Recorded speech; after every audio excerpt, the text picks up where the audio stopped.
Desmond Landers here, your startup advisor and partner in entrepreneurship, and this is Going Global India Style. As you can see right behind me is the famous monument from people all across the world come to see this place. It's actually called the Taj Mahal. The Taj Mahal is located about 3 hours south of Delhi in Agra, India. We took that trip earlier this morning and it was great to see the Indian countryside.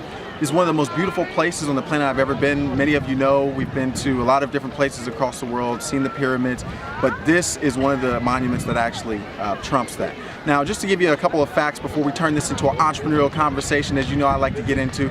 Number one, the Taj Mahal is actually a mausoleum. It's a tomb for one of the king's wives almost 500 years ago. A lot of people don't know. It's so beautiful. How could something so beautiful be meant for something that we associate and have a negative connotation with, which is death? But it's a tomb.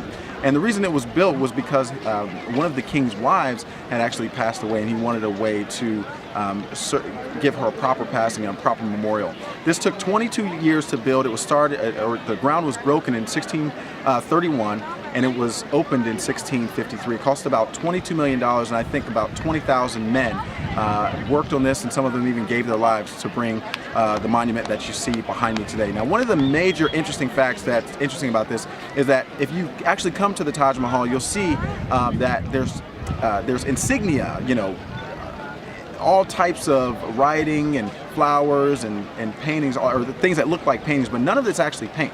It's actually metals and precious stones that are actually embedded inches deep into the marble. And that's really interesting because as you travel the world and you look at monuments, you'll see, especially if you go to Egypt and the pyramids, you know, the things that used to be there, the gold, the silver, all these precious metals were stripped by explorers, tomb raiders, and all these people that wanted to profit from things that were so precious as this. So that's extremely important.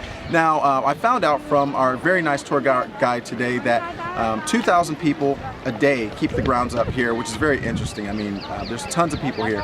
And then also 20,000 native Indians actually come to see the Taj Mahal every single day. Now, I think that's interesting from an entrepreneurial standpoint because he was saying just 10 years ago there wasn't as much traffic as there is today. Many of you know the BRICS countries, right? There's Brazil, Russia, India, China, and South America. And obviously India is one of those world-leading countries that is really about to come even more to the forefront. Now, what's interesting about it from an entrepreneurial standpoint is everyone here, well, not everyone, but like 1 in every 4 people is entrepreneurial or is purely full-time entrepreneur in some way.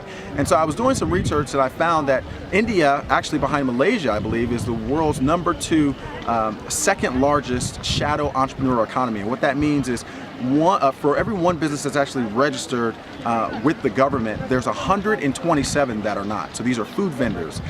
These are people that are selling everything from trinkets, you know, here at the Taj Mahal to creating carpet and everything in between. And the reason that they're saying that these entrepreneurs are not registered is because they don't want to pay taxes. And it's the same issue that we have in the United States as Republicans, Democrats, things that we fight about all the time. In order to get more of these people to actually register, we have to, across the world, create a supportive environment for entrepreneurs to actually do the things that they actually want to do. Now, in terms of, and as you guys see, there's a lot of activities, it's the Taj Mahal. But in terms of, from an entrepreneurial standpoint, the #1 thing I've seen about India is very, very interesting. It's very important for people back in the United States to understand. And it has to do with sales, actually. And I learned this from many people. Grant Cardone, you know, I follow him. He's based out of Miami and some other people. There's the difference between selling something and closing the sale. And in India, they don't sell anything. They don't present. They don't do anything. They put it in your hand. They say, go ahead and buy this. Here's how much it's going to cost, and here's the benefit you're going to get from it. And they ask you. They close. They don't sell. They just close. And do you know, I bought so many things that I really didn't even need. I'm not saying you should sell something that you don't need, but the point is, they're serious about getting the transaction done here. Whereas in the States, we have this cush lifestyle where we don't have to worry about sales. And the problem is many of us are seeing the remnants of that behavior come to light, whether it's professionally or whether we're building companies. You've got to get to the sale and close it because that's the only thing that matters when you're an entrepreneur if you want to stay in the game long enough. So anyway, that's my 2 cents here. I'm in Agra, India.